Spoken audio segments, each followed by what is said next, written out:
Hello and welcome to another episode of I Will Hold Space for Your Darkness, a first responder mental health podcast. I'm your host, Erin Jane, and today I am joined for the very first time by a repeat guest. His name is Josh Bailey.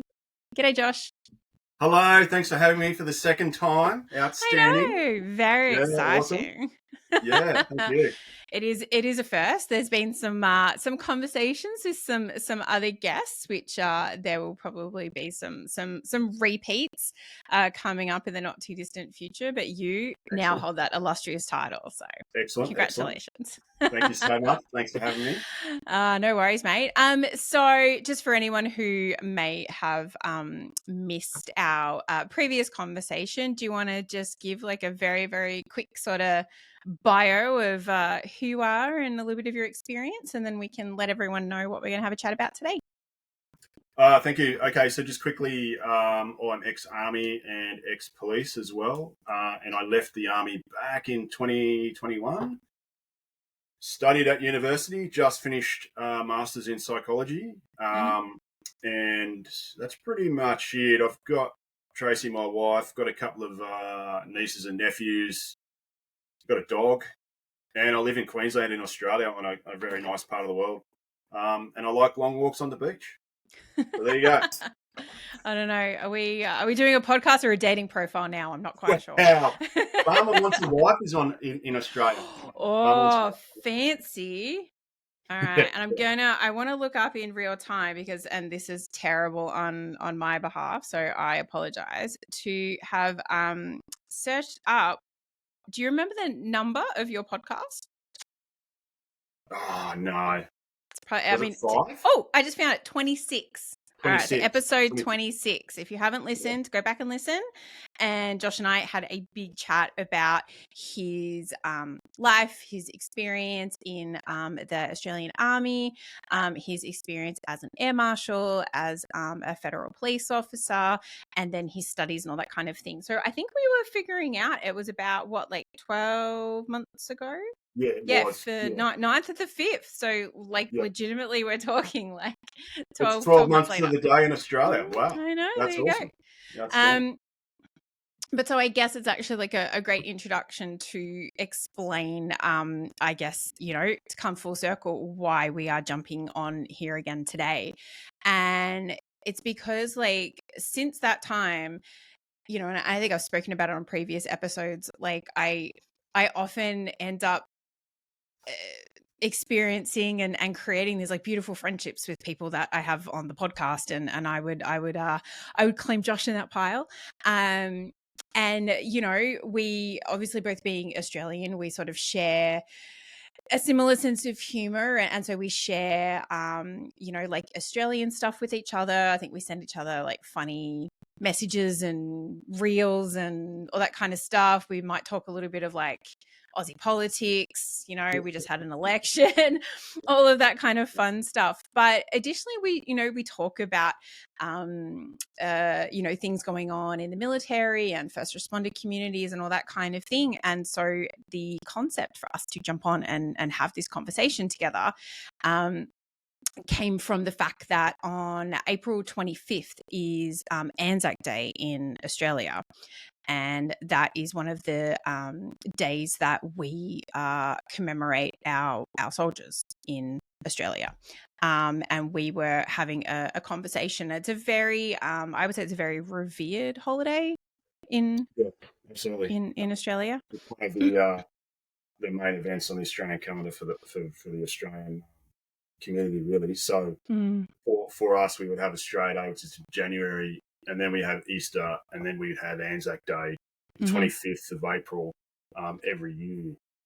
And then there is another day, which is main sort of day, but it's not a public holiday, and that's November 11th, Armistice Day, Remembrance Day. And there are a couple in between. So there's Vietnam Veterans Day, Korea Day, Victory in the Pacific Day would be other ones. But they are not commemorated by the entire community. There's no public holiday, and then on Anzac Day, a lot of things shut down in respect to. So you can't just walk into your local supermarket and purchase stuff because things shut down. Yeah, And then on Anzac it's Day, actually the boats go illegal to up as well. trade before midday from Yeah. memory. So it's also illegal, I think, in Queensland, where I am, it's illegal to profit before 1 p.m. So that's a Yeah. bit of an interesting one because you can't get a beer before 1 p.m. in certain places. Yes. Oh, that So would not that's, go I down. mean, that's obviously not horrendous, but that's the idea of the sort of magnitude of how Anzac Day is seen here in Australia, which would be similar to your commemorative days over there. Um, Yeah, yeah, very much so. And just for anyone listening who like may have heard like the term Anzac before, it stands for the Australian and New Zealand Army Corps, and it's essentially it's a national day of remembrance for Australian and New Zealand, and where we commemorate the landing of both countries' troops at Gallipoli during World War One in 1915.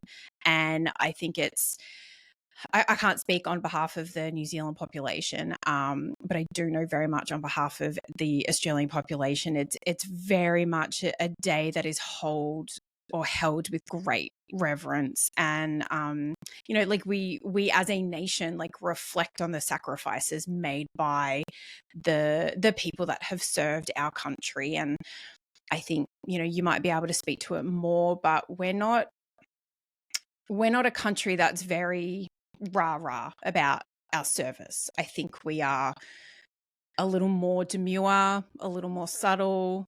I think we go about getting the job done, but we aren't overly necessarily boastful about it.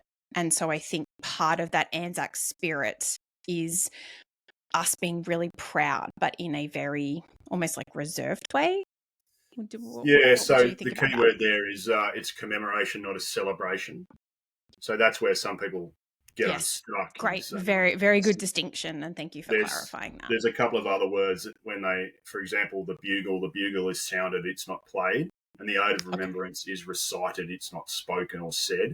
So there's a Mm-hmm. couple of changes in the language around it, and that's to fit in with the commemorative side as opposed to celebrating. You don't see fireworks on Anzac Day, but on New Year's Eve you see fireworks. Yeah. So there's a difference there. Someone started Mm-hmm. letting rip fireworks on Anzac Day at 5:30 in the morning, then I'm not expecting them to see lunchtime, to be honest with you, because it's not a celebration. Yeah. Yeah. Yeah. And it's even like you also don't actually have to have served either. Like we have like a dawn service where like people will go to like we have I know there's like the Shrine of Remembrance in Yes. St Kilda Road in Victoria. Yep. And I think each state will have sort of their own version, but you've even got like basically people will flock like in the darkness of the night, or like the early morning, to any kind of like war memorial essentially to pay their respects. But to go, you don't have to have served. Like it's a community thing. And I'm actually like remembering as we talk about it now, a couple of years ago, my uncle, who hasn't served in the military at all, he was getting up to go and asked my husband, who is an American, if he would want to go, because it's just one of those things that you can experience, and it's quite a powerful thing to go and experience. Yeah. So what the community has, especially out each town or each municipality, will have what's called a cenotaph. So the cenotaph is a smaller version of a war memorial. So it's usually a granite stone, and it's got a plaque of all the people who have served overseas and didn't come back. They did not return, so to speak. And so that has their names, their rank, the conflict they were in, and their service. And that's on the plaque, usually on a like a brick wall around it. Yeah. For the most part. And then you have an area where you can lay flowers and lay wreaths. So it's really encouraged that people attend not from the military community, because military people, they're involved. They're already part of that culture. They're already affected by that culture. Yeah. So we like to see people, especially young kids, people who've never served before, paying their respects. So that's really good. The entire community is encouraged to attend. And it's the reason why it's held so early is because at 4:28 a.m. was when they first landed. There you that was go. Turkish time. So 4:28. So that's quite often when at dawn. Yeah. And so in Australia, really, it's only really the keen sort of urban centred ones like Brisbane and Melbourne that have 4:28. But for most parts, it's like 5:15.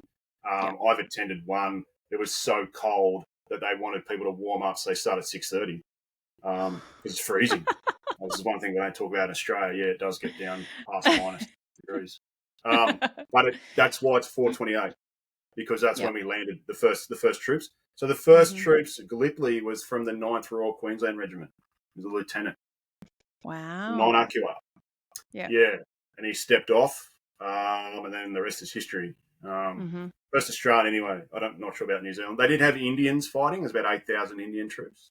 Wasn't just Australian New Zealanders. There were other people, but we were the main force element, so to speak. And we took a lot of losses. A lot of losses. Yeah. We really didn't hold too much ground at Gallipoli. Didn't really seize and hold a lot of ground. The terrain was quite bad. I think from memory, from what I've read, from what I was told, the British knew it was going to be difficult, so they sent the Australians in because they thought the New Zealanders were below them, colonialist sort of approach.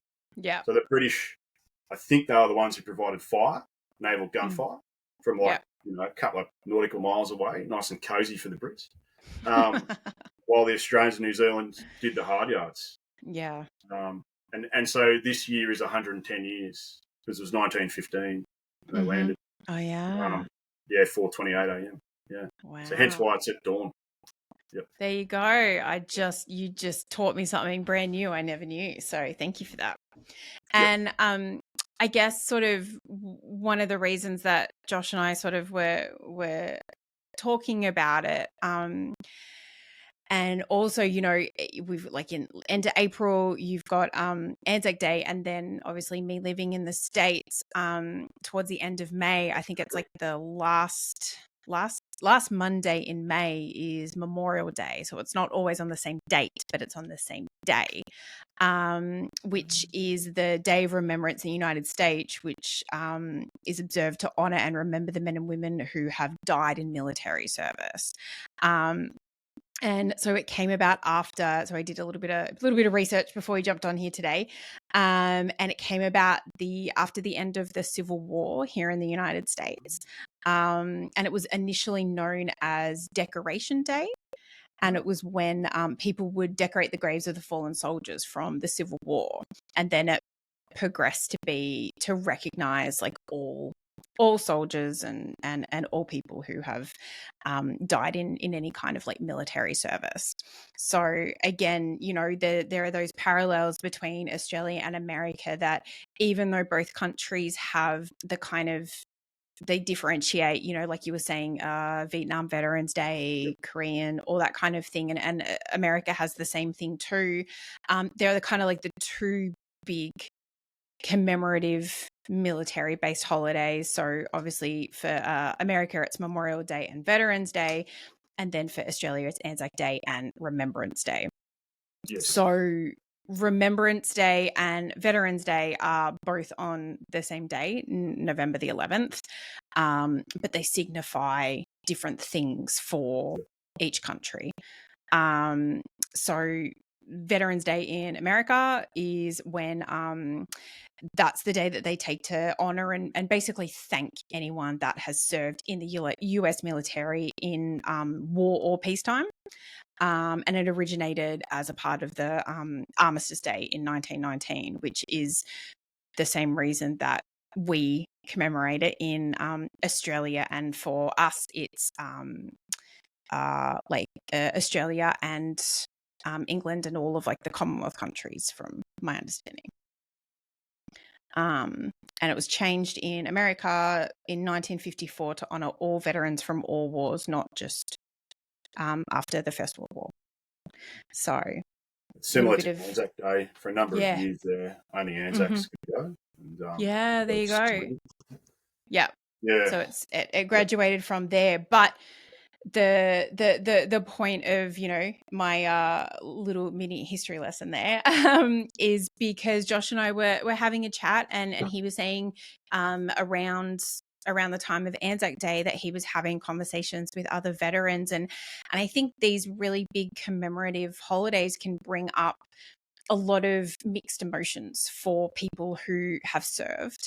And as Josh and I both know, a lot of people who additionally have served have also gone into first responder roles, like Josh, you know, did, and a lot of other people that we know. So do you want to, you know, perhaps share like some of the stuff that we were talking about in terms of the mixed emotions, or some of the conversations that you were having with people like in and around Anzac Day? Yeah, thank you. So I guess to start off was people were contacting me without, so they were volunteering the information. Mm-hmm. So obviously they were in a safe place with a person that they feel comfortable they could express themselves without Mm-hmm. being judged.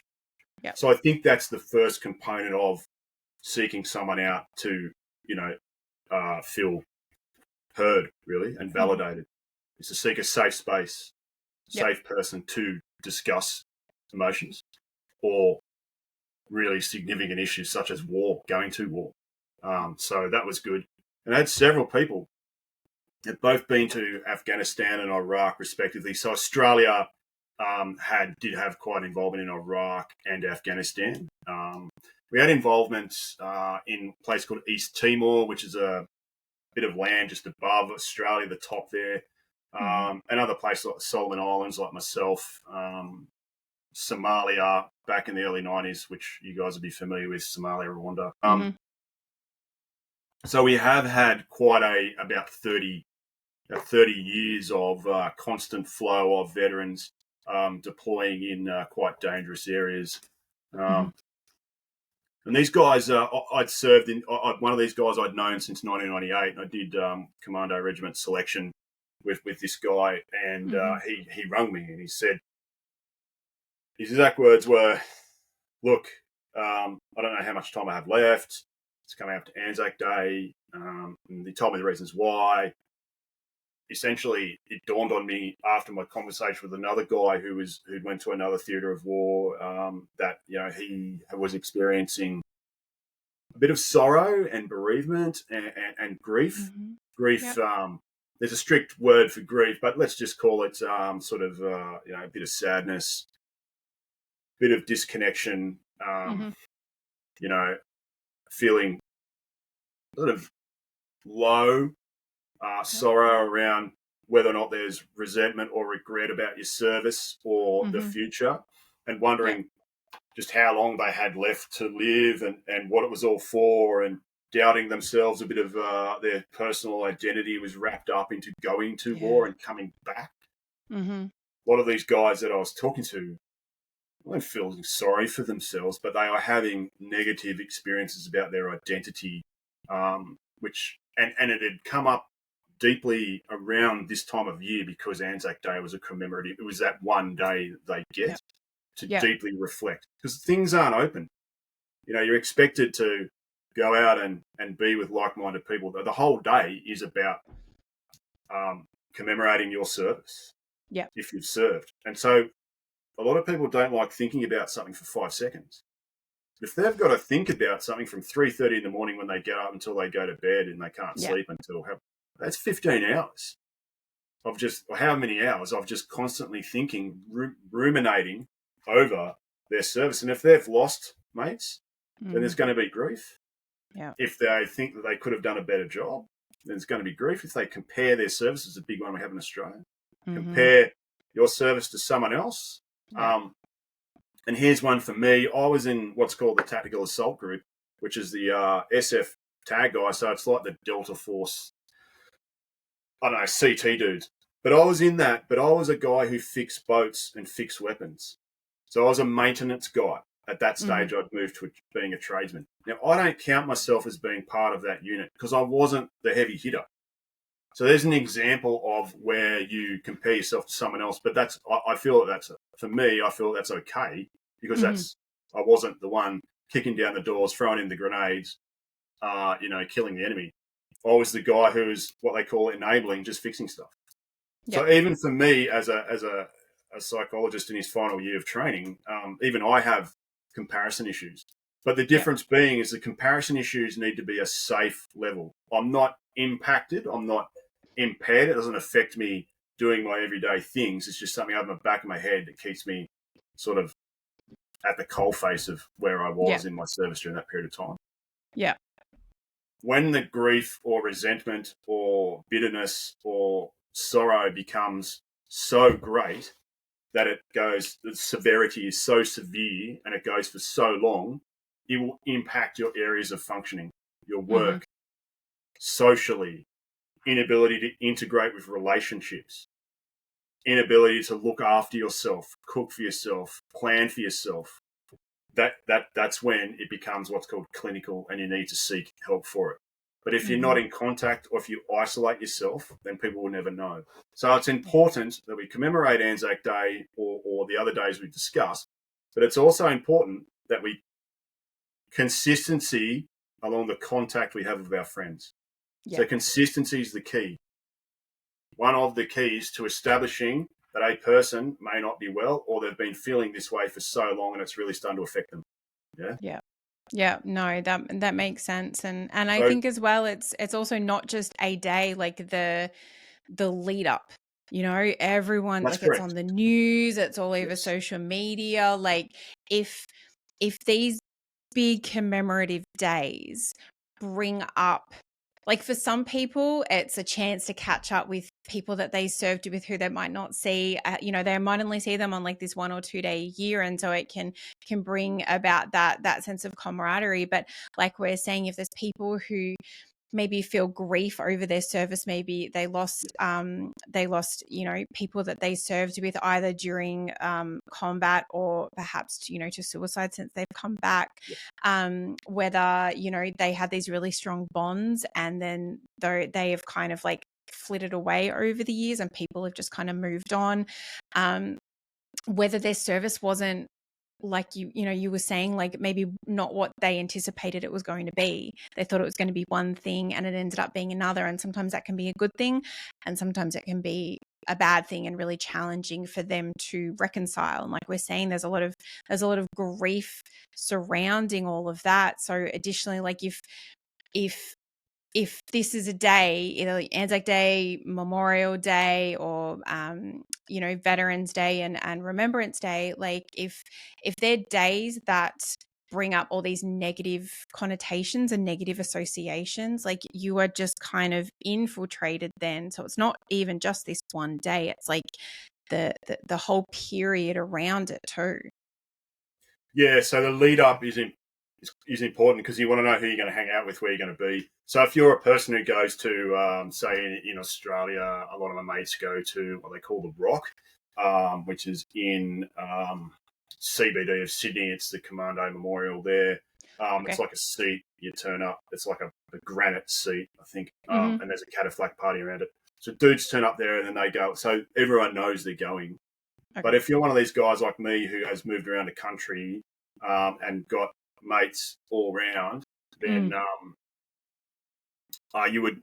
This year I rang to see who was going. So there's a lead up time, and I met up with some people that I expected to, and others I hadn't seen in ages. Yeah. So they especially got to travel interstate. So some dudes travel interstate. So there's a lead up time in organising, and there's an expectation that you're going to meet these people and have a good time. There's a schema, which is basically a list in your head of how things are going to go. Mm-hmm. If the last time you've spoken to your mates was a traumatic experience and you haven't had much contact with them until the week before Anzac Day organising, then it's expected you're going to have another traumatic experience, or you're going to be hoping, and hope's not a really effective strategy, that things turn out differently. Mm-hmm. So there's going to be what we call schemas, whereby a list in your head, a script of how you think things are going to go. And an example of a schema is you go on a first date with someone, you get your food at the restaurant, then you pay. You go to McDonald's, you pay first, then you get your food. So that's a script of how things are going to go. Yep. And when the script gets flipped, that's when you need to adjust. Yeah. And so you're hoping that script when you commemorate something or something traumatic and you're going to go to a funeral or a commemoration or whatever, you're hoping that script works well to minimize the amount of trauma you're going to be exposed so that you can adjust, control your environment so you can be okay. When that script gets flipped, that's when further stresses and you need to react to them. And if you're not emotionally at the time, if you're not in control of your emotions, or if you've got reactivity, then you can really get extra stressed from it. Yeah. You can end up worse. Now, that's not everyone, but that's an example of, if we don't understand, there's a lead up time to Anzac Day, there's Anzac Day itself, and there's a couple of days after. Yeah. We don't plan for that, which most blokes don't. Then you can get, you can get bereaved, or you can get grief, or you can get sadness around that. Mm-hmm. And there's a cascade effect. Yep. So if you don't have your shit in one sock for the rest of for your life, if your marriage is falling apart, your dog's sick, your kids, they're not going to school because they're all these sick. Different kinds of stresses coming at you. Your job, can't hold down the job because you've been drinking, because you're drinking alcohol to cope for your past trauma. That's a cascade effect. Things are going to get worse. So if you don't choose a time to seek help, then that time's going to choose you, and it's going to be the most inconvenient time. Always. So there's a choice, and we quite often don't want to make that choice, so we don't realise that choice is going to need to be made at one time in your life. Yeah. And thank you for sharing all of that. And I guess Josh and I sort of wanted to have this conversation and sort of, I guess, really have it kind of be bookended by Anzac Day and Memorial Day, because I guess maybe it's something that a lot of people either don't talk about, don't realize, but as you know, there are in Australia and in particular in America, there is such a large veteran community and first responders, and a lot of veterans gravitate towards positions as first responders.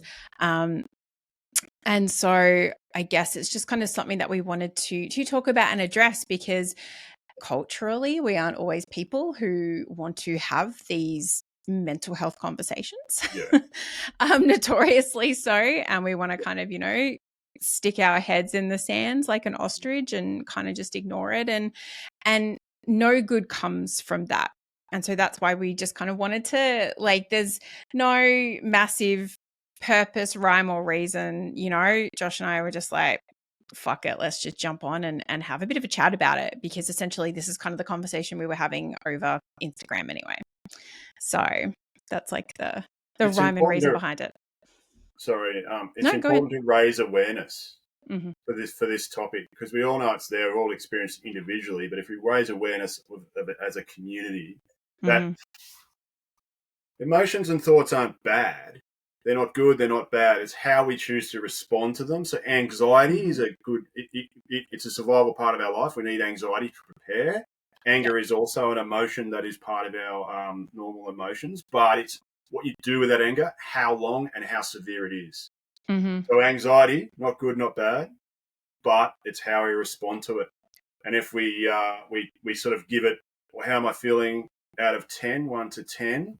And if we continue on as if we don't have anxiety, and we continue doing our tasking, like we've got anxiety, but I'm just going to ignore it, I'm just going to push through anyway. As long as it's safe to do so, then we should be, it's a good way of handling. There is what's called the AWARE technique, which is a mindfulness technique. But I feel that acceptance, acknowledgement is a big part of our lives. Awareness, acceptance, acknowledgement. We're aware we've got a thought in our head. We acknowledge that thought. What do we do with it? And then we accept. Are we going to act on it? Are we not going to act on it? Am I going to accept the consequences of my behaviour? Is it going to make me worse? Is it going to exacerbate my symptoms? If it is, don't do it. If it's not, and if it's good, going to bring out a positive outcome in line with my goals and morals and values, then go ahead. That anxiety, see how anxiety isn't bad if you do that. But if you've got anxiety and you let it stop you from doing something, then that's what's called impairment to a point. So that's when anxiety, it's not the anxiety itself, it's what you do in response to the anxiety. Mm-hmm. Yeah. Or the grief, sadness, whatever it is. Yeah. It's just, and so podcasts such that you're running here, the conversation is to bring light to those sort of thoughts and feelings that we're having around commemorating days. Mm-hmm. So absolutely. This is your idea, just quietly. Thank you very much. Yeah, but you just clarified it way better than I did. So I feel like we can share share the credit and responsibility. Yeah. And I think as well, like, and we've touched on it a little bit, and I want to maybe delve a little bit more into grief, because it was even something I spoke about on my radio show this week. If you are in America, Thin Line Rock Station, you can check it out every Tuesday and Thursday afternoon, 2 till 4 p.m. But you mentioned something earlier too, and it was about people like comparing their service. And one of the things I wanted to ask you was there or did you ever experience or feel like there was like a bit of a divide between sort of like the regular army or regular military people, and then we call them like either like reservists, or like they're culturally in Australia they're known as chocos? They're known as chocos because chocolate melts in the sun. I'm not sure how long that's been around, but I actually I spent time in the reserves, and then what's colloquially known in Australia as the ARA, Australian Regular Army, ARA. Yeah. I actually preferred my time in the reserves. Controversial. Yeah, a reserve soldier's more motivated because they want to be there. Yeah. ARA, there's a bit of the stigma's worn off, and quite often I had a return of service obligation, which means I had a contract for 7 years. Oh, okay, yeah. 7 years, and I was like, fuck. And it was they've got all the time in the world, so they're just like, well, there's no hurry. Yeah, you can fix that whenever you want, you know. Oh, yeah. And some of the courses they run in the regular army, they go forever. Like, they can go for 8 weeks. Yeah. Just a leadership course, 8 weeks, or a maintenance course can go for 5 weeks, or a range course can go for 3 weeks when it doesn't need to. I did Australia, the CAT B and C range course, so that's where you use high explosives. So whether that be claymore mines, you know, machine guns, it's all live fire. What they call HE-Natures, which is a wanky term for high explosives, 84 millimeter, 66 grenade launchers, that sort of stuff. Okay. I did that range course where I could oversee the Cat A, Cat B. So I was at range OSC, and then there was a Cat C is where you're doing everything. You're out on patrol, but you're actually doing everything live, and I was a supervisor for that. That was a good course, but that was for 3 weeks, and that didn't need to go for 3 weeks. There's other courses. The courses just go for so long. Are you trying to tell me that there is bureaucracy in these kinds of institutions? I had a promotion to my course core. 8 weeks that could have gone for like 3.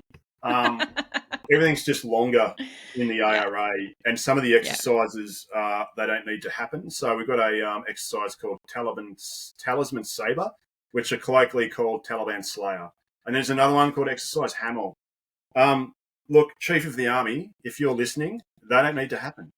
No one cares. No one cares, man. I don't think he's going to be listening, but so probably not. With the reserves, though, I actually enjoyed my time. I mean, I got to that's where my sort of my passion for disaster relief and disaster response sort of happened, where I got to go to the Queensland floods in Melbourne, in Brisbane. I've been to about 4 national emergencies. And I got to go as a choco, just down there and helped out the community. I got a lot of courses, got to go to Malaysia and Thailand. Did a lot of stuff, jumped out of planes, fast rode out of choppers in the reserves. When I was in the ARA, I didn't do that. Because I was a tradesman. So I was a fitter and turner / armourer. So that was it. I was just stuck for 9 years in a fucking workshop. Unless they wanted to promote me, or unless the unit needed me to do a course. I went.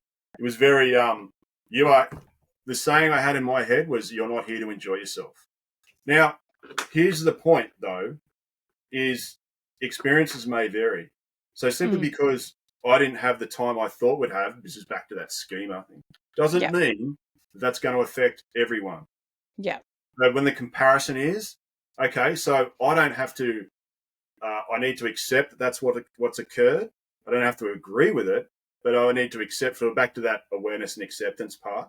Okay, Mm-hmm. Josh, wasn't as good as you could be, so I left, and then became a provisional psych to do my time. I didn't Yeah. stay there and wallow and then hope for it to get better. I went, Yeah. okay, this is occurring. Not really my thing anymore. Mm-hmm. Toodles, I'm out, and that's what. Well, I'm medically discharged, but that's Yeah. But I preferred, without taking up too much time, the reservists, because the reservists were better educated.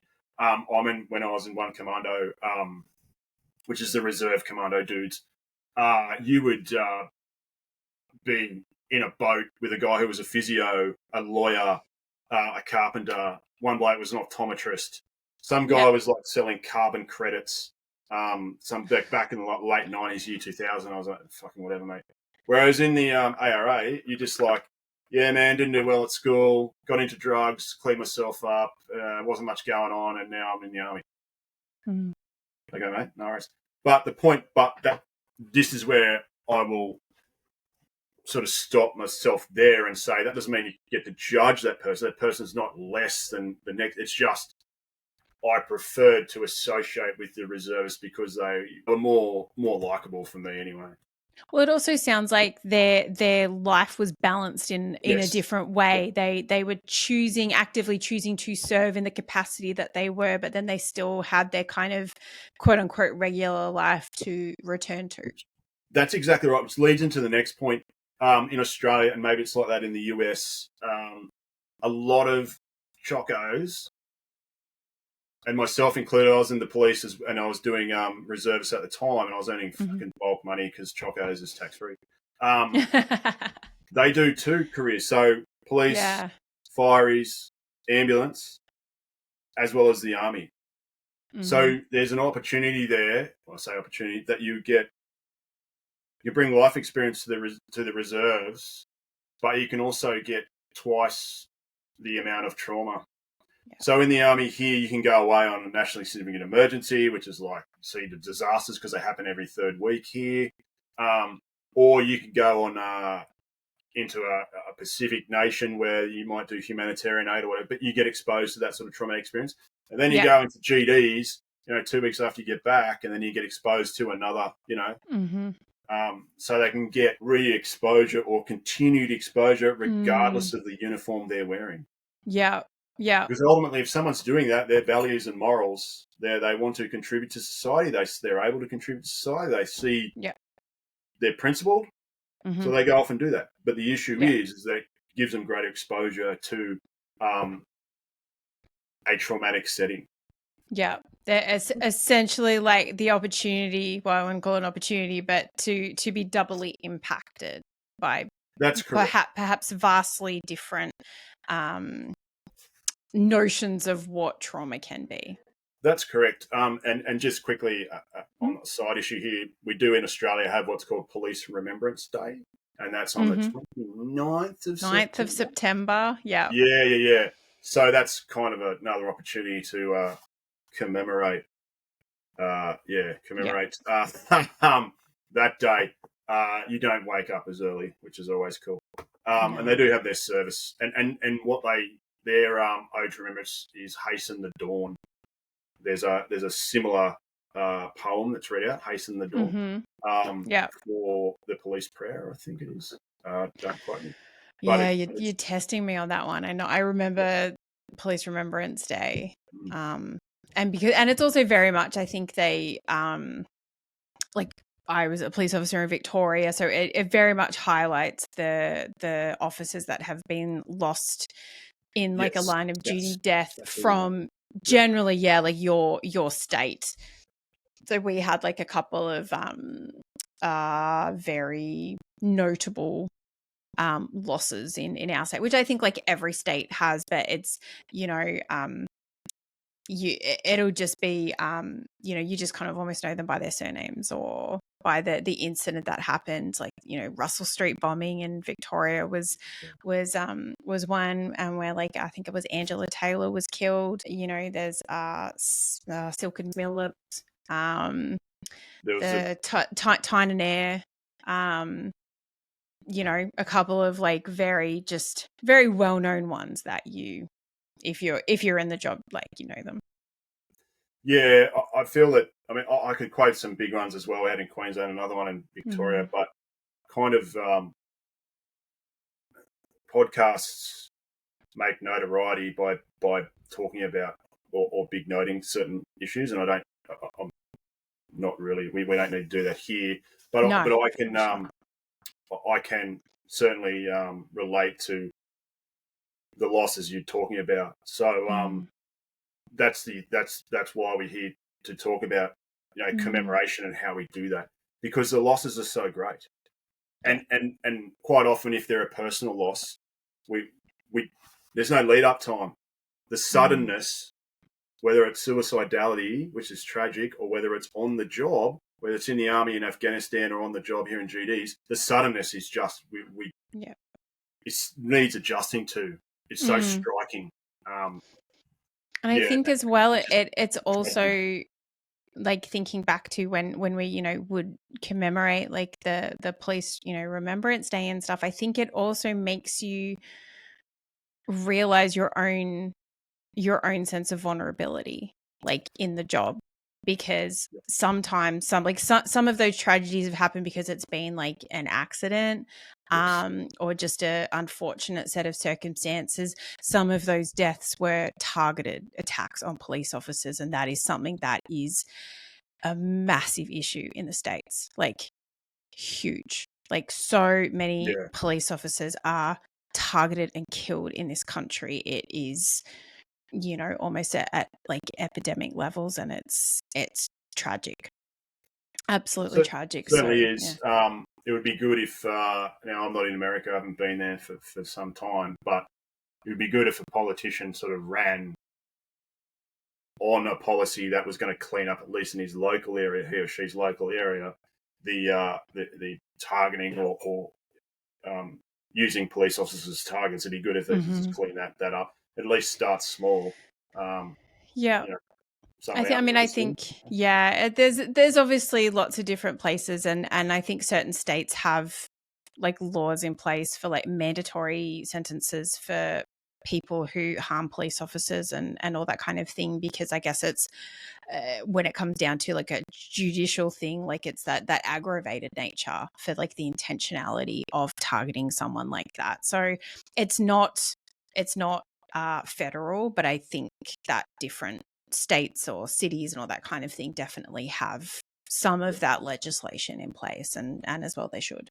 And it should, from my perspective, it shouldn't just be just for police. Like I think only last week there was a firefighter paramedic who was stabbed in the line of duty while they were transporting a patient in Kansas City, like last week. Like it's anyone injuring someone who is performing a role just to essentially help their community. That's I think it should be like across the board, but that's just me. Yeah, federal legislation. Yeah, absolutely. And so I think we've touched on it a little bit, kind of backwards and forwards. But I think one of the things that I wanted to discuss with you too was, so we all know the term grief, and you and I have both said that word, but I guess, and even like we were having a bit of an offline conversation, there's like a clinical term or definition of what grief is. And then I think there's also perhaps some different maybe cultural definitions or different ways that it can show up and come out in our life. Did you want to like hit us with the clinical explanation first?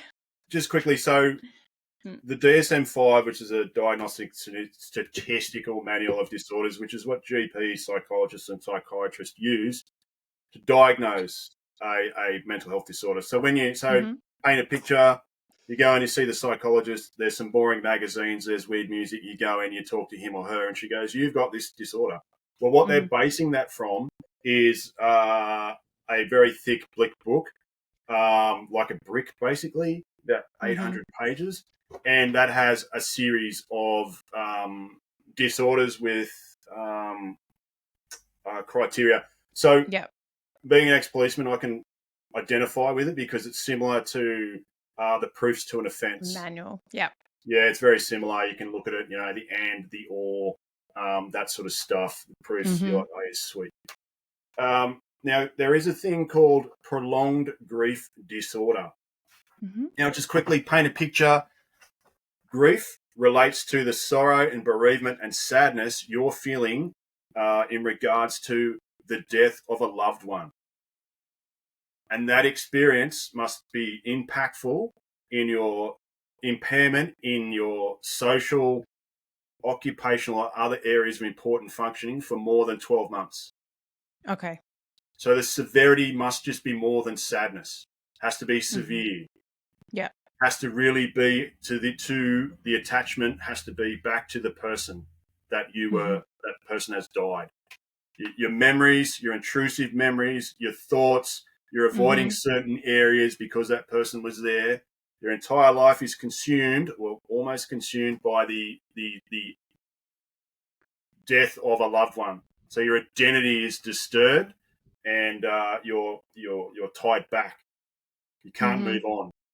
It's so severe that you can't move on. And what's that disorder called? Prolonged grief disorder, which is separate to separation anxiety disorder, because the separation is the person's alive. Yeah. Okay. Now, here's the issue: is that PTSD, you can get PTSD from experiencing trauma, obviously, and that can obviously be a death. You can get PTSD from learning about a person's traumatic death.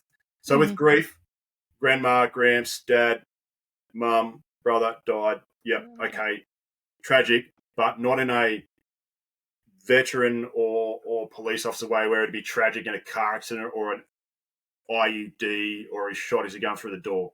So PTSD comes from the specific traumatic event because it was trauma, and you've got intrusive symptoms. You've got nightmares, flashbacks, all that sort of you might have dissociation, derealization, avoidant behavior, all that kind of thing. Reactivity, mood, all those sort of things, that sort of stuff. So there's a difference between grief, separation, and PTSD. Grief is associated with someone who has passed. They've just suddenly passed, and you're struggling to get over it. The other things that we would struggle with, which is separation. Separation's more for children, I think. Yeah. Well, and so what, like, and I guess like that's the sort of like a quick snapshot of like the clinical definition. And so like we've mentioned it a little bit already, but how I was saying like grief, like a non-clinical kind of grief, and the quote that I found about it was, it's grief is when we lose something of value to us. So it doesn't, it's a loss.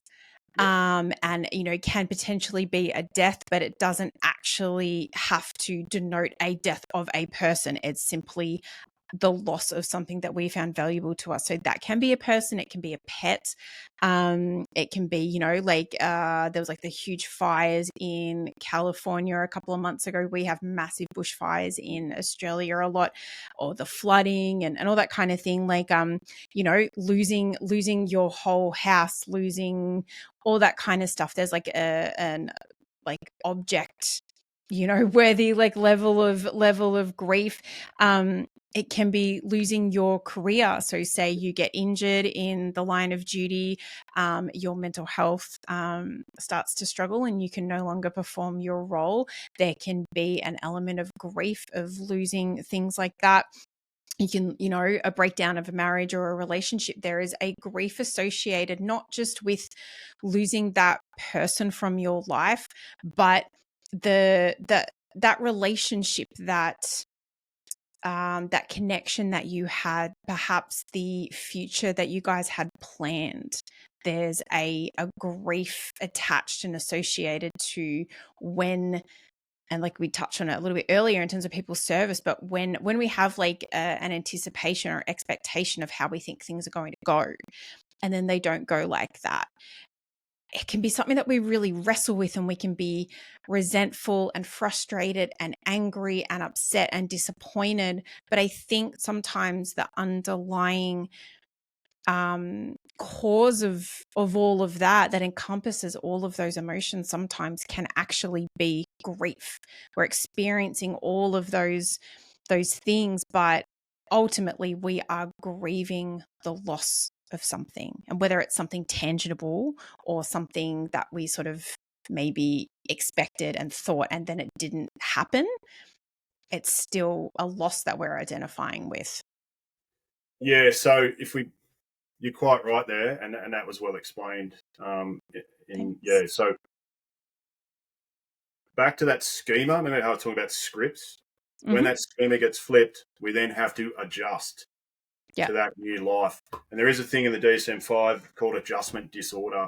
So adjustment disorder is essentially the disorder you have when it doesn't satisfy one of the more serious disorders. So if it doesn't satisfy the criteria for MDD, depression, generalized anxiety, or agoraphobia, or post-traumatic stress, any of the psychotic disorders, never been a manic episode, that sort of stuff, then adjustment, because there's an identifiable stressor. Within 3 months, say you've lost your house, you are exhibiting some sort of stress, worry, bit of an identity crisis, and that's called adjustment disorder. And so what happens with the adjustment disorder, though, the key thing there is not a lifetime illness like PTSD or MDD can be termed. Once you have moved on sort of 6 months after that stressor, after that stressor has completed, or you're no longer exposed to that environment, 6 months later it should resolve itself. Okay. So you should be. So if you've just moved into a new area, you've been posted somewhere, and you know there's a whole new environment you've got to adjust to. Once, and then you move back home, and 6 months later, you shouldn't have those symptoms anymore. That's adjustment disorder. So that's another word for grieving, or even something that hasn't died. You're adjusting to your new life or a new sense of purpose and new identity. That's strictly speaking, though. But I think for everyday people, what you've said is fine. That's how we relate to it. But it's what we do in response to that. So whether we practice mindfulness, whether we ring our mates, whether we access some of the organisations in Australia or America that can help us, whether we just call a psychologist, a GP, to talk about pharmacological treatments, i.e. medication. Not that I encourage that, but it is available. What we do in relation to that. So isolation and avoidance doesn't work. We've done that enough. That's not working. Resorting to alcohol, I can tell you now from experience, no, that's not okay. Crying's okay. The more you cry, less you drink. But you kind of also need to factor in things that are going to help you, because we're back to that choice. You either make the choice for help, or it's going to make the choice for you. And it's going to be the most inconvenient time. Yeah. So now that we've established all that, really, one of these things of the podcast is that, yes, sorrow, grief, and everything exists, but we also need to accept that one day you're going to need help. The sooner you choose, the better off you're going to be, and the help's out there. Yeah. Yeah, and I think you're absolutely correct there, and it comes down to, I look at it like it's never too late to be trying to initiate healthy coping skills and strategies into our lives. So if, had we been given these options and opportunities and knowledge and psychoeducation at the very beginning of a career of military service or a career as a first responder, I think overall we would be a lot better off. But that hasn't happened. It's happening probably more so now for the people starting their careers from this point onwards. Yep. But for us who, like, our career is sort of like in our rear view mirror, it's more about, that kind of mitigation or learning, different strategies. But you can also be proactive and preventative, and that was like sort of something that I know that we wanted to discuss, because there are some great organizations, and like I said it to Josh before I jumped on here, like there's, because of the size of America in terms of the population, like Australia and America are similar in countries in size, but the population density means that there are just so many resources for first responders and veteran organizations and all that kind of thing. I think Josh and I agreed that we're probably going to pop some in the show notes. But literally all you have to do is Google military and first responder support, and there's a shit ton. So I don't think you're going to struggle to find something. But I think because Australia is a little smaller and our culture is, I don't know, maybe like a little more stoic sometimes. I think we sort of wanted to like talk about a couple of, like, I guess just more notable organizations that are available there for anyone who is kind of like, yeah, I might need to talk to someone. Yeah, in WA, I'll start around the country. So in WA, which is the furthest left part of Australia, if you're not familiar with it, Western Australia, there's and I know Danielle Baldock, she's an ex-WA copper. Her husband's a dog handler, actually, I think, from memory. So Soldiers and Sirens, they run. They're in what's called an Australian ESO, so an ex-service organisation. So they help out for military and police and emergency services. Okay. So that's in WA. In South Australia, the shirt you're wearing now, Aussie Frontline. So I've met Marley and I've met Maddie Newlands. I've met them both. So Aussie Frontline, what they do is you can actually get on their website. You can fill out a form. I'll pop their stuff in the show notes too. You can fill out a form, and you can actually get 3 free counselling sessions with Matty Newlands. Yeah, he's an ex-South Australian copper. He's actually quite good. I've met him as well. Yeah. So no, they have culturally competent providers. Yes. And it's a like a non-profit organization. So I think they've got, like, it's Aussie Frontline, and then I think they've just created an Aussie Frontline Foundation from memory. And because I was looking on it just before we jumped on, and so Aussie Frontline's founded by Dr. Dan Pronk, who is a former SAS, and Marley Briggs, who is a former first responder too. I'm not sure, was he? I'm not sure if he's still in the job. I think it said former on their bio, but I'm not sure. Anyway, It doesn't really matter, though. It's not going to matter to the bloke who rings up and says, "Hey, no, but so they offer services, education courses. They do conferences. They sell merch, and they have this great thing. It's called Pay It Forward. So you can purchase a T-shirt, and it basically goes into like a bank, like quote unquote.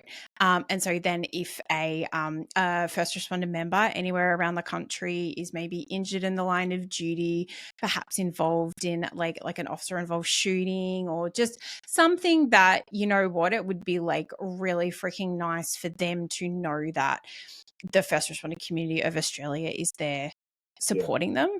They will send them a T-shirt. Just to kind of be like, hey, we're thinking of you, you know, get well soon, or, you know, we're here to support you type of thing. And when I purchased like a couple of T-shirts and some stickers and bits and pieces when I was home at the start of this year. I did one of the Pay It Forward ones, and I got an email like a couple of months ago saying that it got sent off to I think someone in Queensland maybe. And they don't know who I am. I'm never going to know who they are. But the point of it was that someone got something nice to show that there is a sense of camaraderie amongst the first responder population, and we care, and we got you back. and that's what I kind of love about the whole organization that they are, working hard with. Yeah, it's a unique foundation they have, and it's very effective. It's probably I've been to one of their seminars here on the Gold Coast, which is about 180 k's away, and it was quite a good day. Yeah, it was quite good. Everyone was kind of like minded, and so they're quite an effective organisation that has care about the individual or care about the people, as opposed to any of the notoriety that can come with it. They're more about the human side of it, which is quite good. I think that's probably why they're so successful. Yeah, and I think it also is very it's very culturally Australian. There's no one up there from, like, obviously, like, I've only seen clips on social media, but there's no one up there beating their chest of like, I'm awesome. And even, Dr. Pronk, like, he's written multiple books. He obviously, like, is, very well educated. He, I think, was a doctor on some... Yeah, he was. He was a medical doctor in the Army, and then he was a medical doctor for the Channel 7 show here in Australia, SAS Australia, I think it was. Yeah, something like that. So I think that's kind of where some of his... I wouldn't say notoriety, but like popularity sort of like spurned from. But I mean, I've read his book, The Combat Doctor. I've read The Resilient Shield. I'm just sort of like all in on him and their organization and everything, because there's a humbleness that comes across with the people involved in that space, especially in Australia. It's not, they don't make it about them. They make it about, the people that they're helping, and just the first responder community overall. And I don't think that is essentially always the same everywhere. I think some people get into it a little bit more about like promoting themselves, and these guys aren't that. No. And the next one is in New South Wales. They do a lot of education. I do collaborating with them. It's a hard shock life. I've met the gentleman who runs it, Lucas. Nice. I've met him in person. I've collaborated with him a bit. I helped him out running it to get it started. Well, to a bit. Okay. He did a lot of it. And he kind of tests some of his products on me, so I'm a bit of a guinea pig. But he's actually got coffee out. I've got a bag of his coffee, would you believe? Ooh. So it's a hard shock life. Now, Lucas runs a very good business there, or it's not an ESO, but it's an organisation where you can contact him, and he provides education, a bit like me, but he does it better. So there's education. He runs that on Instagram, but I think he can lead you towards mental health. He's a social worker by trade. Okay, nice. Social worker, I started following him, I think on your recommendation, or I saw that. Yeah, and he puts out great content specifically, sort of, and especially like targeted, and it might have even been off something that you two collaborated on around Anzac Day. That might have even been like the spark for this conversation. I think it's great that so many people are just putting all of this like psychoeducation out there, so it is really easily accessible. Like, I think a lot of people can maybe demonize social media, and sometimes it deserves it for the whole, like, I guess, like pop psychology of, like everyone's a freaking narcissist these days, and this person's this, and oh yeah, I've got OCD, and I've got this, and I've got that, and sometimes it, oh yeah, I'm going to get PTSD from like the the line at the coffee store. Like, I think it can sometimes detract away from some of the important things, but for elements like this, when it's authentic people putting out important information, so it is accessible for anyone who wants it, I think it adds a lot of value to education. This space. I think what you're pointing to there is education, and not Entertainment. Yeah. I mean, pop psychology, it's okay. It sort of borders on explaining something clinical in layman's terms, but then there's pop psychology where they just want likes or clicks. Yeah. And then there's other times when it's not very well explained at all. Or it's cherry picked. Yeah. I put a bit of information out there in my post, but sometimes it can be too much or not enough. What I've found that works well is combining movies with a message. Yep. And I accidentally found that last year. I actually, for a short time, changed my bio around Christmas movie, action movie thing, and people were like, "Oh, what the fuck?" But I used movies. I used Christmas action movies, i.e., Die Hard, Rambo, Lethal Weapon, Die Hard 2, no less. There's several movies out there with Christmas themes. And I was using those to move on, pass on a message around mental health. And guys were gelling with me. People were contacting me, and that's when I decided what success is as far as social media goes, is the one-on-one messages that you get. Not the likes. It's the messages you get one-on-one. They say, thanks very much. And that's kind of what spurred me to keep going. That's when I knew that Anzac Day was a bit of a struggle for some dudes, because I was getting those messages. So I continued posting. I will post right up to Christmas Day, right up to Anzac Day. A lot of people won't, because they won't get the likes. I do the opposite, and the reason why I do that on social media is because that's when blokes are most at risk, most struggling. So I do all the rehearsals, and I try and get it right. And so to get to get people in, because people watch movies every day, you watch TV every day, it's a normal thing. To get their attention focused, you put a movie on, deliver a message that is a strong message around that movie, use that as an example, and people responded to that. I accidentally found that out when I said, well, there's two types of people in the world, those who believe that Die Hard's a Christmas movie and those who don't. And then from there, I've got just under 1,000 followers, so I don't have heaps. But the people that I do have, they message me, and so I kind of do it for them. But that was one way that I found delivering a message, was using this.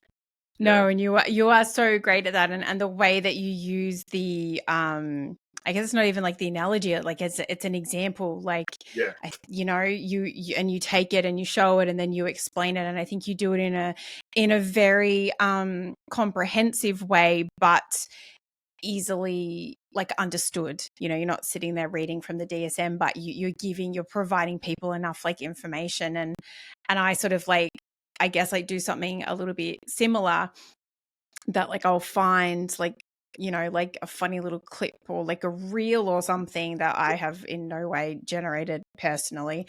I like steal it, but Instagram lets me do it, so it's fine. And I will sort of just like, if it like generates a little sort of nugget of like almost like a hook in my head of like, that could be first responder related. And then so it's typically like a funny one, like one of them like recent ones I did was like it's a Bill Burr comedy clip where he's talking about he's like kind of like a high strung dude, and how he's saying he like naturally idles at like 75 miles an hour, and I'm like, it's so accurate to how I think a lot of first responders naturally, like our hypervigilance and all that kind of thing. And I'm married to a New England firefighter. Like, that is the quintessential example of that. And so I sort of essentially, like how you kind of draw people in with like the movie reference, like I sort of try to put out something that's like funny or entertaining, but then I try to like impart like a little bit of knowledge or education or wellness tips or something in the, in the, what do you call it? Like in the narrative that's like associated. So I think similarly, like I have people reach out or like make comments and ask questions in the comments, or even like, oh, what do you recommend? I'm interested in being a first responder, like all that kind of stuff. And I think I think it's about whatever works, whatever helps you have those meaningful engagements with people that I think you and I both care about. We care about people being well, mentally, physically, emotionally, all of the things. So that's kind of what it's I think, about. Also, and what this my second time on here contributes to is, what we're saying is, one of the things we're saying is loneliness and avoidance and not asking for help is not doing very well. You need to go and supposedly collaborate with someone else, and whether that's your friends or whether that's a psychologist or a GP or mindfulness training or yoga, whatever. You and I have joined forces with we're both like-minded people with the same values and goals. This is what we're trying to point across is we're an example. This podcast is an example of people working together in order to achieve a goal. Yep. So and we've already mentioned a couple of other people that you can collaborate with, but this podcast is an example of the good that can be done if you choose to find someone that is of the same sort of values, morals, same sort of culture as you, in order to create good in the world. So instead of sitting there smashing VBs or VBs, strain beer, or Bud Light, whatever, I don't drink light, but isolation would equal worsening of symptoms. Yeah. So if we don't collaborate together, we're not getting the message out, which is what we've done. So there's betterment out there. If we isolated and didn't talk to each other or competed, message is not out there. So if you translate that to that person who's sitting at home grieving, resenting, experiencing those feelings, it's not their fault. It's just the way it is. We're not attributing blame. But if that person doesn't choose or know that they need to make a choice, then they're going to get worse. Isolation and avoidance is a worsening of symptoms, which means they're going to go on for longer. Yeah. It means your quality of life is going to be less, which means your thoughts are not thoughts. They're deluded thoughts of your history, and there's really no evidence to back up what they're thinking because they've been thinking it so long. So they're interpreting memories. They're no longer remembering as they are. They're interpreting them negatively because that's their worldview. But as soon as you get exposure to other like-minded people that are going to help you, all of a sudden your worldview swings back to a more human thing. So our podcast and what we've just discussed is an example of collaboration with like-minded people. Exactly. And I think one of the important things that I would want to say too is that mental health and wellness and resources, it's a spectrum and it's a continuum. So it can be, if you are like a really solitary person and you don't like sharing how you're feeling and all that kind of thing, as long as you're not at the end of the spectrum where your mental health is really affecting your quality of life in such a detrimental way, when you really do need to seek some external support. Like you're saying, mindfulness practice, journaling, practicing gratitude, grounding techniques, box breathing, certain like exercises like yoga, like the spectrum of where you can start if you just kind of want to find something that is proactive and helps yourself a little bit. And then it kind of escalates. So then it's like, talking to a friend, family member, spouse, something like that. Then you've got like sort of peer support, which I don't know if that's as big in Oz, but peer support is pretty big here in the States. A lot of fire departments, police departments, all that kind of thing, they'll have trained people who you can go to and speak to, and like a peer level. And then you have like coaches like me, you have counselors, therapists, and then like going to the opposite end of the spectrum, people like Josh. And then, going a little bit further, if you're in need of some kind of medication, you're looking at like a psychiatrist. But I guess talking about it is kind of wanting to say that there's no one size fits all. So what one person needs isn't, going to be what's necessarily right for you. And that's okay. It's whatever I had another podcast interview recently, and they talked about like, it's, you know, you might go and try like a new pair of shoes on, and like the shoe has to fit right for you to you know, eventually wear it. So you know, a bit of like a Cinderella analogy there, but it's like, essentially, you know, you find the thing that works for you. And if that's like, someone could be severely struggling, but they learn about mindfulness or they learn about journaling, and that's the only out that they need. That is the only thing that really brings them peace, and it improves their quality of life to the point where they're like, oh yeah, I'm good. I've got this thing. It's an adaptive coping strategy. It's not going and getting blind drunk every night to stick your head in the sand. But I think everyone thinks that getting help for, you know, your mental health and wellness is like, oh my God, I'm going to get shoved on a bunch of medication. I'm going to have to talk about my deepest, darkest feelings, and I'm going to get like locked away somewhere for a week. It's not, you know, it's, and it's like, it's a valid fear, because, you know, we hear about the worst case scenarios, but people who are at that end of the spectrum, sometimes it's the fact that if they'd gotten help here, if they'd spoken to someone here, they wouldn't have ended up all the way over here. So I think that's probably what we're both like advocating for. Yes. Advocating for, I guess, awareness and acknowledgement and acceptance. Aware, hey man, I'm having these thoughts. I acknowledge it. Yeah. I'm aware they're happening. I acknowledge that they're there and they have meaning. They're not all good. They're not all bad. However, they are affecting me negatively. And the hardest part is the acceptance. Yeah. Accepting that you need help, accepting that it's bad, accepting, well, not so much, accepting that it is negatively impacting me. When before the trauma happened, I wasn't so negatively impacted. Accepting that you may have to be vulnerable. Yeah. Accepting you may have to go into an environment that you may not feel comfortable with in the short term. So maybe a psychiatrist, maybe a psychologist, you may have to catch a taxi or an Uber, whatever it is. You have to go and talk to the doctor about medication, or you might have to go on a rehabilitation plan, which we have in Australia for veterans. Acceptance is the hard part.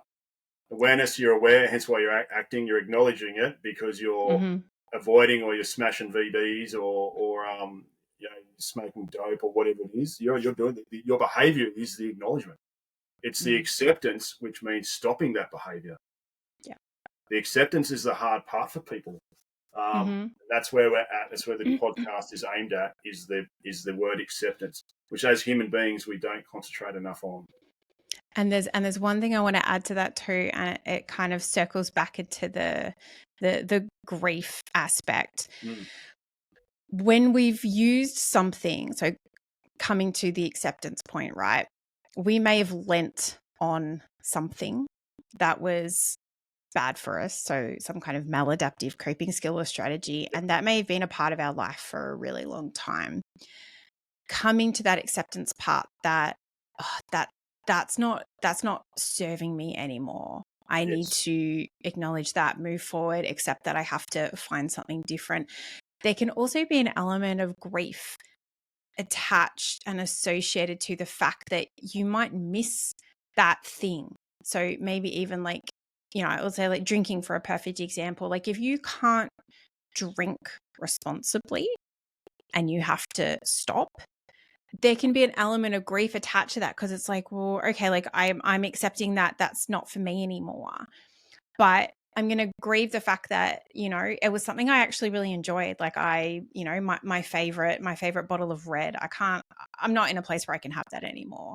And, you know, a couple of drinks always makes awkward social interactions go a little bit easier, and it takes the edge off. Or when I've had a really tough day, I used to really love coming home and sitting on my back deck and having a beer with my partner. Like, there is, you know, to maybe come kind of full circle a little bit, even in that acceptance, there can still be grief of, like, even though we're going in a positive direction, there can still be grief attached to the old sense of ourselves that was part of us for a really long time too. Yeah, that's right. So the changing in behaviours, perhaps, or the not doing the behaviours, finding something that replaces it, still gives you that same satisfaction that still moves into your identity.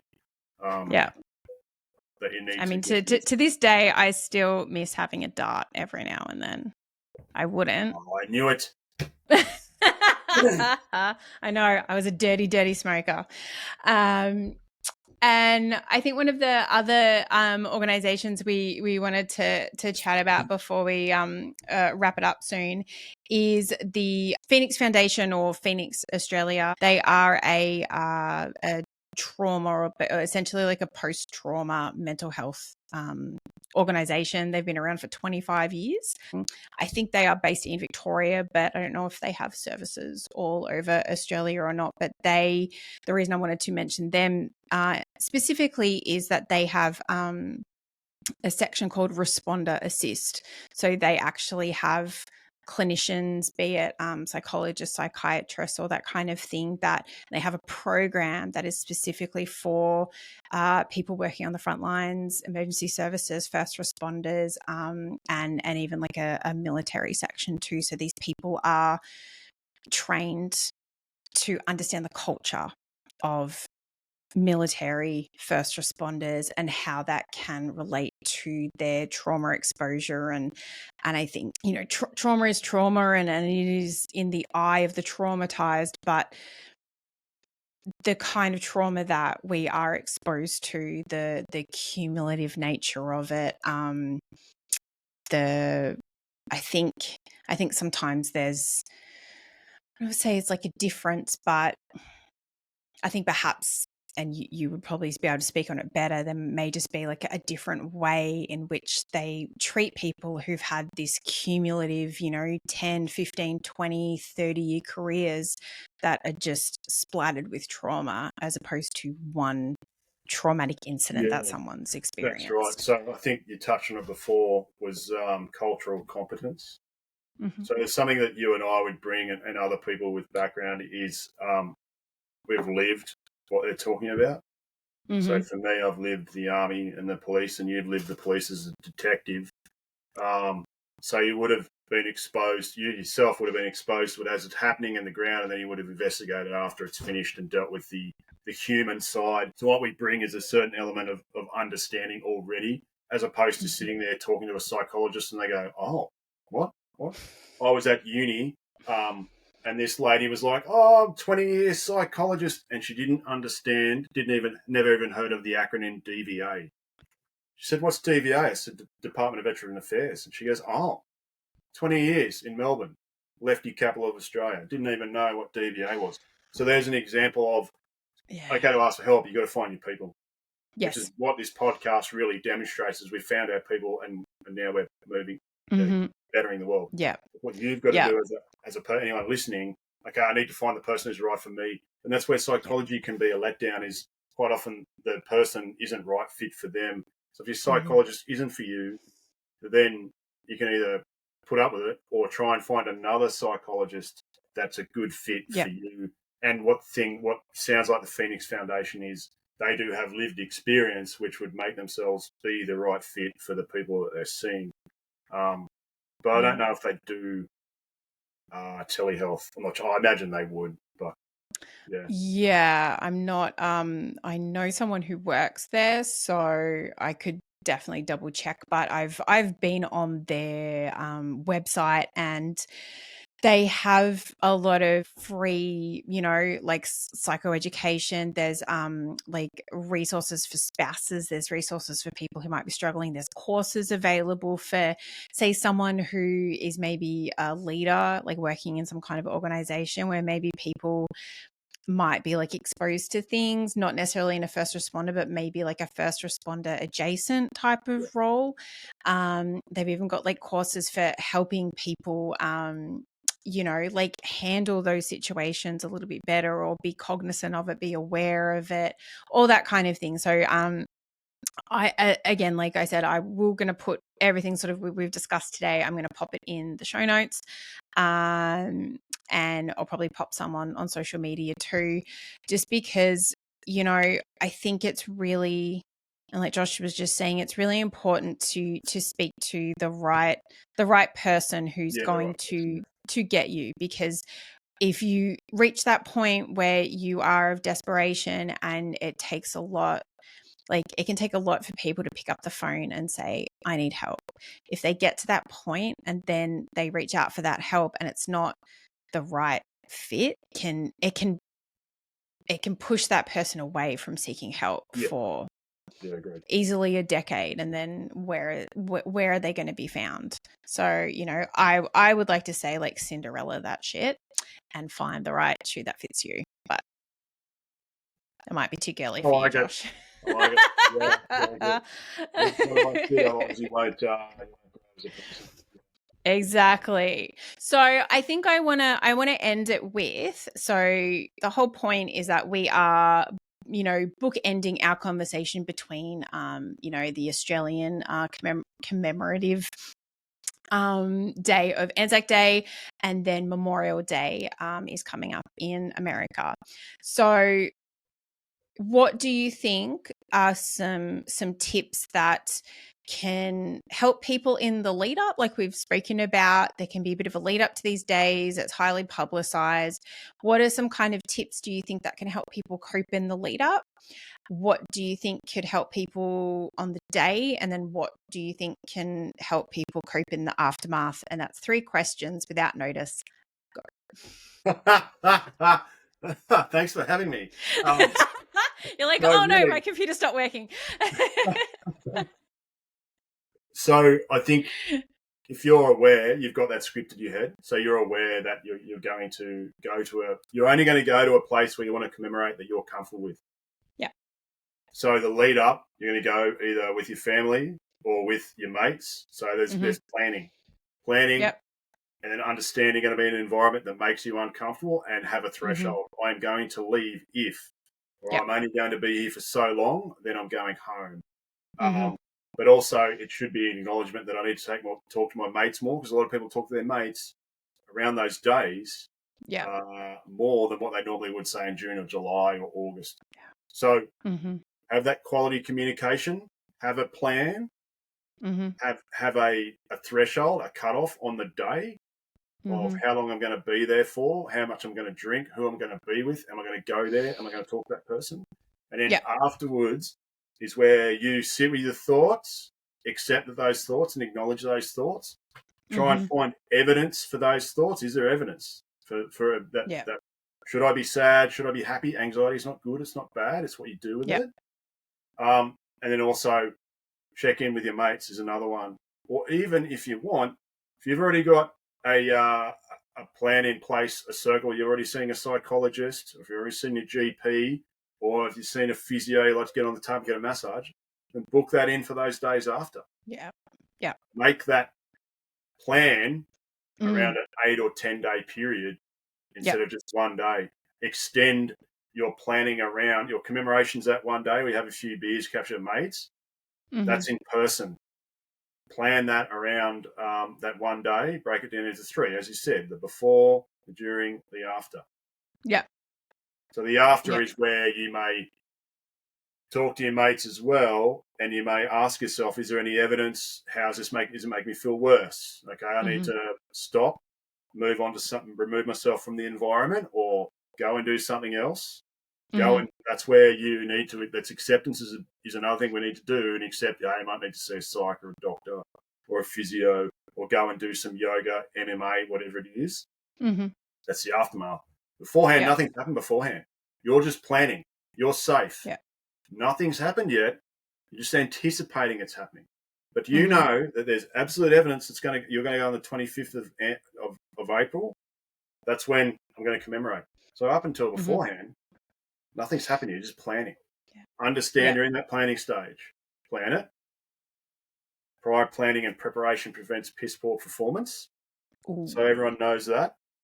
So, and then on that day, understand could be time to go. Yeah. Could be time to stay longer. Have a plan. That planning stage is when you act, and on that day is you act out that plan. And then afterwards is when you continue on your disengagement, I guess, plan. Yeah. Yeah. 3 different stages to that plan that you have. Mm-hmm. It's a lot of effort, but if that's the way you want to better manage something, then that's what you do. And you're probably going to do that anyway, because you're going to ring your mates beforehand, you just don't realize you're doing it. You're planning, you're turning up. So it's your turning up stage. It's the last stage where we fall down. Yeah. So that last stage also needs to be properly planned out as well. Yeah. And I think, and I love that strategy so much. And I think as well, like, as you know, people who have been, you know, emergency services, first responders, military, like, we're all about freaking contingencies. Like, oh, if, you know, they escalate here, I'm going to like put my spray away and get up my gun. I'm going to do this. I'm going to do that. I would use a fire analogy, but I don't have one off the top of my head. But so we're all about contingency. So even if you go, nah, doesn't bother me, like I'm fine, she'll be right, you know. Like you're saying, so I travel with 2 young children a lot, and I always go about it with like, prepare for the worst, hope for the best, and you normally end up with something in the middle. Yeah. So I think for any of these days, if you have been involved and you have served and all that kind of thing, like, you can be fine for like 9 out of 10 years. And then on that 10th time, you might see someone you haven't seen who reminds you of something that may be, when I say triggering, I don't mean triggering, but as in, you know, will bring up, feelings or memories or anything like that may feel a little more overwhelming if you haven't thought about it in a really long time, or you had forgotten about it and someone's retelling a story and you're like, oh, I forgot about that. So it's that whole planning thing is just having a broad amount of support around you just in case. If you don't need them, absolutely, cool, that's awesome. But having that support there and planning for the worst just in case, and having those contingencies, like, we do that every day. We do that every day at work. You know, you check your gun, you rack it, you make sure it's working, and you put a freaking extra mag or speed loader or whatever it is. Like, you have backups. That's what it's all about. Just making sure that you've got backups just in case you need it. Yeah, totally. You might not. Yeah. I agree. And that's really well said. That's really well broken down. Yeah. All right. Absolutely agree with you. Yeah. All right. Do you reckon that's it? Fabulous. Absolutely. You reckon that's it? We've covered everything we wanted to cover? Yeah. I think you've done absolutely amazing. Yeah. Yep. Oh, no. Well, this was a lovely conversation. Thank you for jumping on and joining me, Josh. And like I said, I'm going to pop all of the either like Instagram links or contact details, websites, all that kind of thing for, you know, Aussie Frontline, Phoenix Foundation, Soldiers and Sirens, It's a Hard Chock Life, all that kind of stuff. I'll put them all in the show notes, and I'll find some American resources too, but there's a lot. I'll pop a few in the show notes. And additionally, like, if it feels a little bit overwhelming, I think, I don't want to speak on behalf of Josh, but, you know, reach out to either of us on socials. I'm on Erin Jane Coaching. What's your handle, Josh? Josh's Psychology is my hand. Fairly simple. It's fairly simple. My name's Josh, so nice and easy for people to understand. Yeah. So I'll pop our contact details, in the show notes. And so if you're finding it difficult to navigate getting some help, we're both in the position where we don't mind sending you in the right direction. So always feel free to reach out. All right. Thanks again for your time, Josh. I really appreciate it. Thank you. Cheers. All right. This has been another episode of I Will Hold Space for Your Darkness. Thank you to Josh Bailey for joining me. And as always, let me listen in a way you've never been heard. Cheers.